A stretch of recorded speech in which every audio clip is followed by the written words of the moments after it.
Welcome to The Explainer. Today we're diving into a really personal account of what life is like 10 months after a major transplant. It's an incredible story about walking that fine line between hope and fear. So let's get right into it. So the person telling this story starts their December at this really critical point, 10 months since their transplant. And they make it clear this isn't some finish line. It's just a milestone, and a pretty precarious one at that, on a much, much longer journey.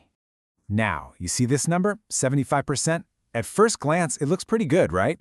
It's the statistical chance of surviving without a relapse. But, and this is a huge but, there's a catch that kind of changes everything.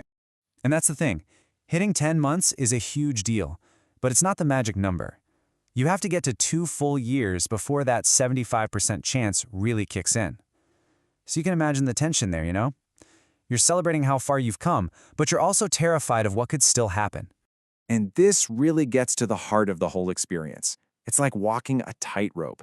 On one side, there's this amazing feeling of lightness, of being more carefree than you've been in ages. But on the other side, you've got this heavy, constant need to be vigilant, because that risk is always there. Okay, so let's get into the nitty-gritty, the hard numbers of this recovery. Our narrator is tracking their physical progress in meticulous and, well, often pretty frustrating detail. First up is weight. Look at this. Before the transplant, they were 63 kilograms. Now, 10 months later, they're fighting just to stay above 57. And that's not just some number on a scale. It's this constant visual reminder of what their body has been through. And then there's walking speed. You know, something we do every day without even thinking about it. For our narrator, it's become this major benchmark. Before all this, they could cruise at 7 kilometers per hour. Now they're at about 6.2. Yeah, they're getting faster, but that old self is still just a little bit out of reach. And it's not just about weight and speed. There's this whole constellation of other things to worry about. Liver function, iron levels, cholesterol, maybe even thyroid issues. Every single one has to be watched constantly. And then, on top of all that, you have this social isolation, because you're so vulnerable until you're fully vaccinated. It just adds another layer of difficulty to everyday life. But, you know, it's not all struggle. In the middle of all these challenges, there's this one area that's a really powerful, clear sign of things getting better. And that's eyesight, which is recovering after cataract surgery, a side effect of the treatment.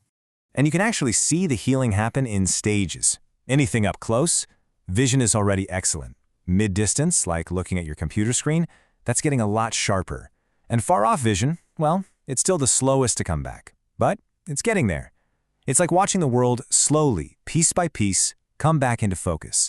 And get this is such a cool little detail. The healing isn't something that happens when they're asleep. They actually notice that something that was blurry in the morning is suddenly clearer by the afternoon.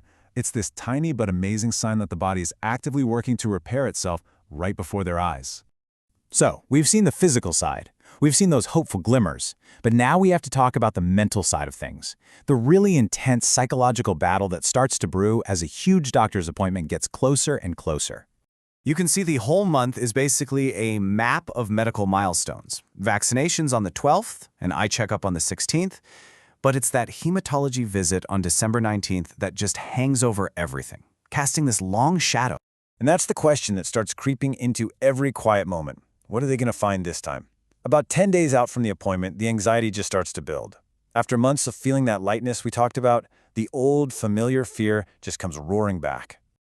This just captures the terror of it so perfectly. You feel fine, you're getting back to your life, but you know deep down that all it takes is one little number from a lab test, printed on a piece of paper, to bring your entire world crashing down all over again. It's such a paradox, right? Modern medicine is amazing. It's a huge comfort to know that if something's wrong, they can catch it super early.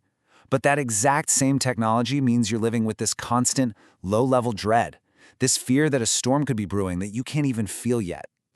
So, with all of this going on, the physical stuff, the improvements, the mental battle, how do you even begin to find your footing on that tightrope? How do you find balance?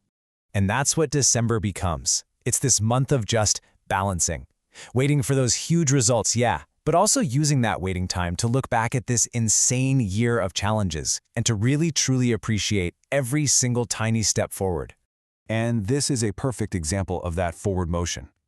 Even with the dread of that big appointment hanging over them, they go and get their first new vaccination.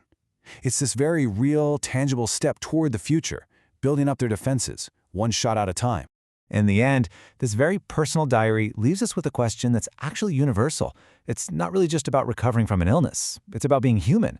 How do any of us learn to really live, to find joy, when the future is always this delicate, shifting balance between hope and uncertainty?